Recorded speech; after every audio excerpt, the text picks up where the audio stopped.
Bonjour les belles âmes, j'espère que vous allez bien en ce beau samedi. Je vous amène ce matin dans un de mes petits coins sacrés que j'ai envie de vous partager. Je vous montre ça à l'instant.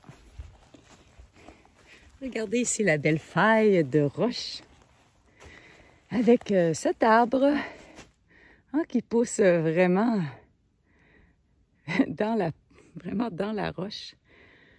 C'est impressionnant de voir les arbres comme ça qui se feraient un chemin malgré les obstacles. Ils contournent l'obstacle, ils lâchent prise de l'obstacle. Ils prennent un nouveau chemin pour bien s'enraciner. Donc ici, la faille, c'est une faille qui fait pas mal tout le long de mon terrain, mais à certaines places, elle ressort comme ça, puis souvent, c'est des beaux petits coins sacrés. Mais ce que je vais vous montrer, ce que j'ai beaucoup appris à cet endroit, que j'ai envie de vous partager aujourd'hui. Regardez ici, c'est une belle dalle de roche. Puis regardez cet arbre qui est déraciné. C'est assez incroyable de voir ce déracinement. Les racines étaient quand même grosses. Regardez, ça, c'est une racine de l'arbre. Puis c'était un sapin, un gros sapin. Puis, ce sapin-là, bien, il avait poussé ici, sur cette roche. Autour, il n'y a pas de gros arbres, c'est tous des nouveaux petits arbres qui poussent. Donc l'arbre était isolé ici, sur cette dalle-là. Puis comme l'arbre qu'on a vu tantôt, bien, ses racines, ils se sont frayés un chemin. Ils sont partis de chaque côté, ils sont étendus au lieu de s'enraciner dans le sol. Parce que vous avez vu la taille de la faille de roche, la hauteur. Les racines n'auraient jamais pu percer la roche, l'arbre n'aurait pas pu survivre. Alors, son moyen de survivre, ça a été de lâcher prise et de s'étendre. Puis, cet arbre-là, bien, il a grandi longtemps. Il a atteint la vieillesse. C'est vraiment un bel arbre. Puis, il a trôné comme ça. Il a grandi droit et fier sur son trône de roche. Puis, un jour, bien, il y a eu un gros coup de vent. Il était... Sur la butte, il y avait encore plus de vent. Il avait atteint une grosse hauteur. Mais habituellement, les épinettes, ils cassent les têtes parce qu'ils sont fragiles, ils sont faits en long. Puis souvent, au niveau de la base, là, toutes les branches meurent, puis il y a seulement les branches au-dessus qui survivent dans la forêt comme ça parce qu'il y a beaucoup d'arbres autour. Ils ont moins de soleil. Mais cet arbre-là, au lieu de casser, il a déraciné. Puis on s'entend que c'était un très gros arbre à déraciner. Mais il était seul. Il était isolé sur sa roche. Il n'y avait pas d'arbre autour pour s'accrocher. Il a peut-être été s'accrocher, mais loin. Il s'accrochait par le bout de ses racines.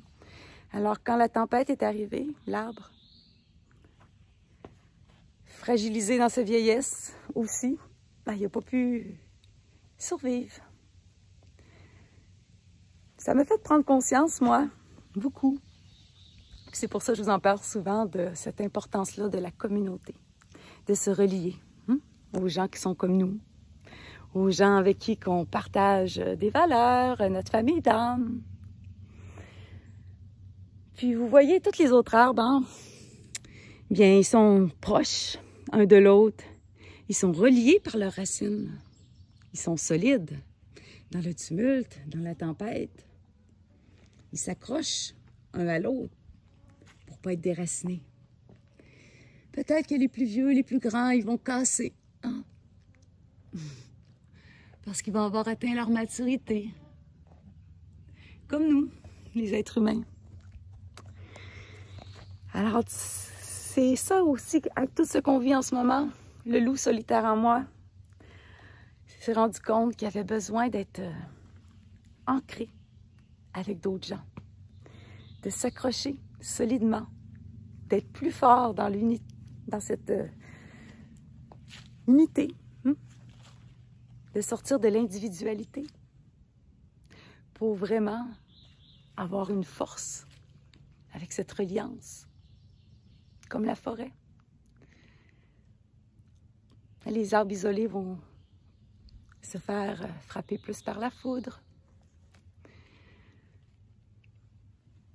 Alors que dans une forêt, ben, les plus jeunes arbres vont être protégés par les plus grands.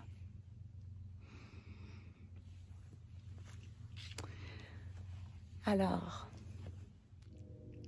reliez-vous. Ne restez pas seul. Trouvez-vous des gens avec qui vous êtes bien. Pour être fort, rassemblez-vous. Ancrez de la lumière ensemble comme un arbre. Hein? Vous êtes un pont entre terre et ciel. Allez chercher la lumière ensemble du soleil, la lumière céleste et divine pour venir l'ancrer sur la terre. Tu sais, une forêt, c'est un poumon pour l'humanité avec l'oxygène qu'elle produit. Mais tous les êtres lumineux réunis ensemble, c'est aussi l'oxygène de l'humanité. On est la lumière, les phares. Alors voilà ce que ce petit coin sacré m'a enseigné.